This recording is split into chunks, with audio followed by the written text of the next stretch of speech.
What's happening? I'm Digit Mason and welcome back to my channel. Hope you're having a great day. Something a little different today. We're doing an unboxing video. I have the Xbox One S controller here. Got it in the mail a couple of days ago.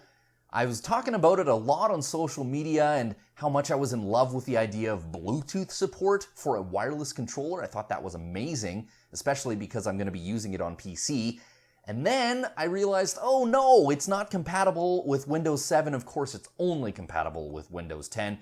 But never fear, I figured out you can just use a wire with it. And until I get another computer, this will do. So let's just go ahead and open it up. First of all, I wanted to point out the fact that somehow I was able to pristinely take off these labels, the shipping label and tracking number and all of that. You really can't tell unless you were to touch the box how sticky it is, but whatever. Let's just open it.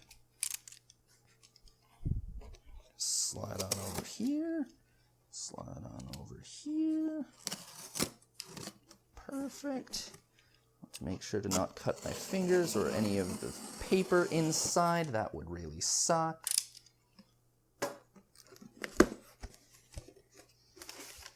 And there it is. Just take it out here for you.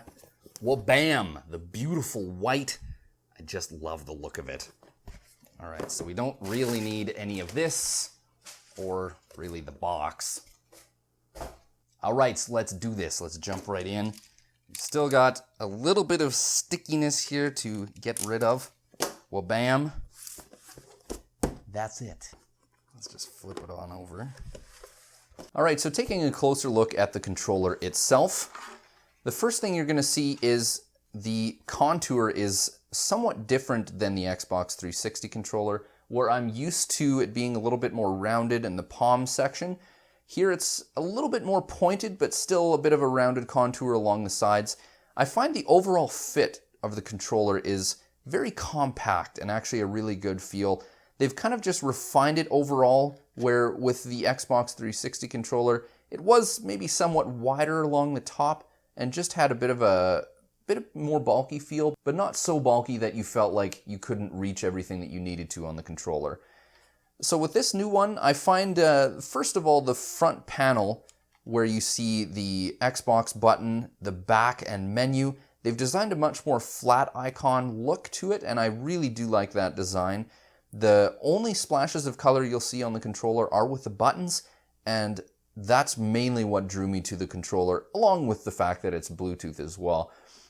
I'll be getting to that in a little bit, but first, the overall look of the front of it. The main things that they've changed are the grips, the joysticks here, where the fit of it, I think, on the thumb is a little bit smaller than I found it to be on the Xbox 360.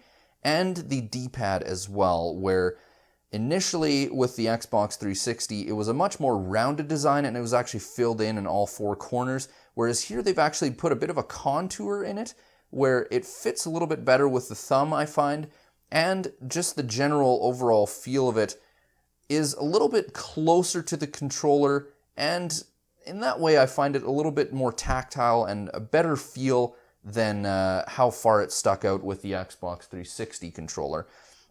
So both of the grips are exactly the same. The grippiness to the joysticks I find is really nice.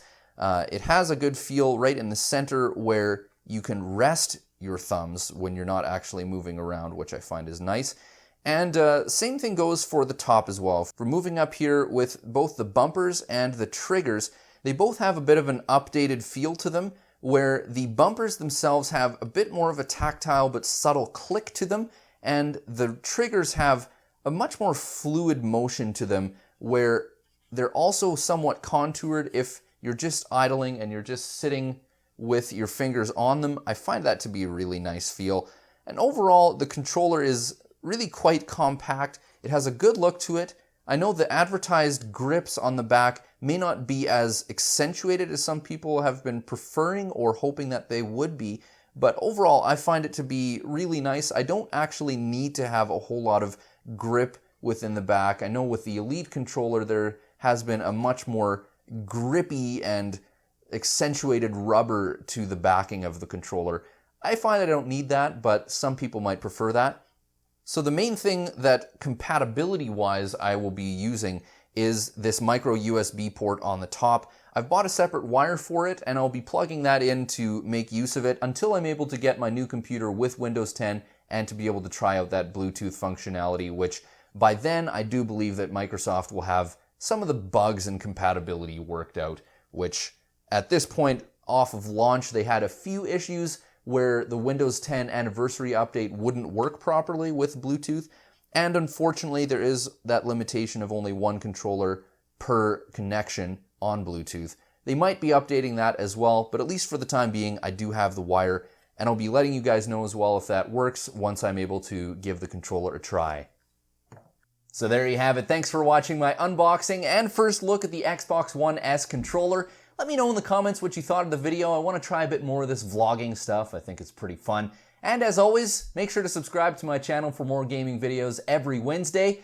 And you can follow me on social media as well, Facebook, Twitter, and Instagram, all that fun stuff. As always, all those links are right down in the description.